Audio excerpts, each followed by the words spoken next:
the story and the song. The heavens are singing about how great God is, and the skies are shouting it out. See what God has made. Day after day, night after night, they are speaking to us. God wrote, I love you. He wrote it in the sky and on the earth and under the sea. He wrote his message everywhere. Because God created everything in his world to reflect him like a mirror, to show us what he is like, to help us know him, to make our hearts sing. The way a kitten chases her tail, the way red poppies grow wild, the way a dolphin swims. And God put it into words too, and wrote it in a book called the Bible. Now, some people think the Bible is a book of rules, telling you what you should and shouldn't do. The Bible certainly does have some rules in it. They show you how life works best. But the Bible isn't mainly about you and what you should be doing. It's about God and what he has done. Other people think the Bible is a book of heroes, showing you people you should copy. The Bible does have some heroes in it, but as you'll soon find out, most of the people in the Bible aren't heroes at all. They make some big mistakes, sometimes on purpose. They get afraid and run away. At times, they are downright mean. No, the Bible isn't a book of rules or a book of heroes. The Bible is most of all a story.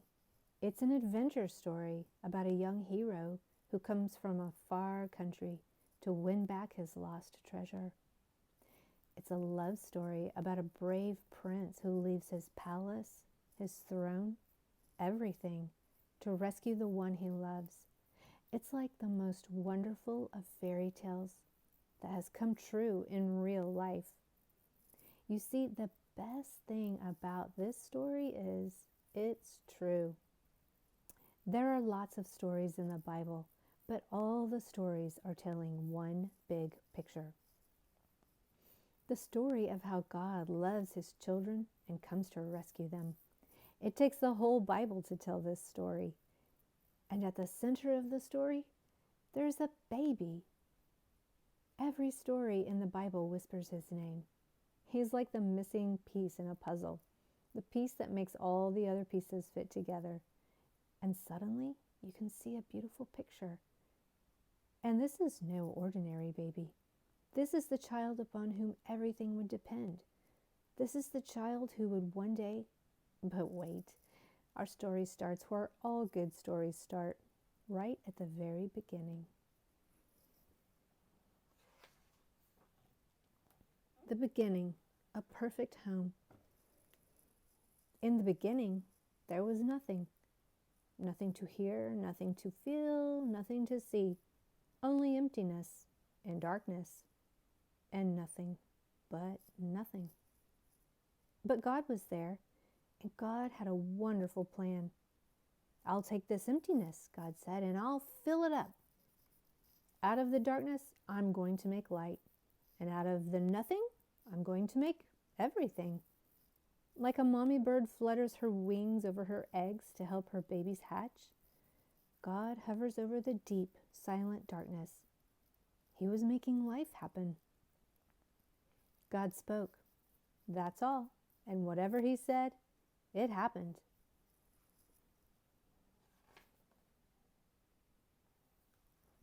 God said, "Hello, light," and light shone into the darkness.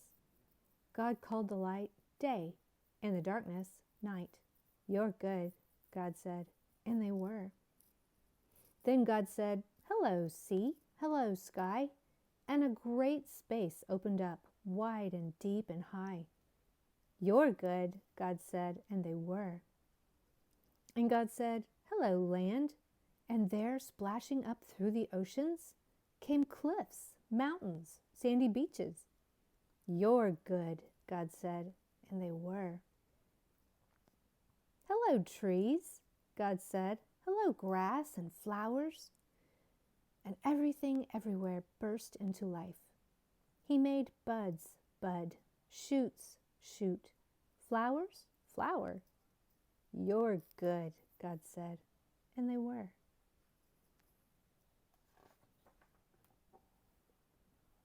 Hello, stars, God said. Hello, sun. Hello, moon. And whizzing into the darkness came fiery globs, spinning around and around, whirling orange and purple and golden planets. You're good, God said, and they were. Hello, birds, God said, and with a fluttering and flapping and chirping and singing, birds filled the skies. Hello, fish, God said, and with a darting and dashing and wriggling and splashing, fish filled the seas. You're good, God said, and they were. Then God said, hello, animals, and everyone came out to play. The earth was filled with noisy noises, growling and gobbling and snapping and snorting and happy skerfuffling. You're good, God said, and they were. God saw all that he had made, and he loved them, and they were lovely because he loved them. But God saved the best for the last. From the beginning, God had a shining dream in his heart. He would make people to share his forever happiness. They would be his children, and the world would be their perfect home. So God breathed life into Adam and Eve. When they opened their eyes, the first thing they ever saw was God's face. And when God saw them, he was like a new dad. You look just like me, he said. You're the most beautiful thing I've ever made. God loved them with all his heart. And they were lovely because he loved them. And Adam and Eve joined in the song of the stars and the streams and the wind and the trees, the wonderful song of love to the one who made them. Their hearts were filled with happiness, and nothing ever made them sad or lonely or sick or afraid. God looked at everything he had made. Perfect, he said, and it was. But all the stars and the mountains and oceans and galaxies and everything were nothing compared to how much God loved his children. He would move heavens and earth to be near them. Always, whatever happened, whatever it cost him, he would always love them. And so it was that the wonderful love story began.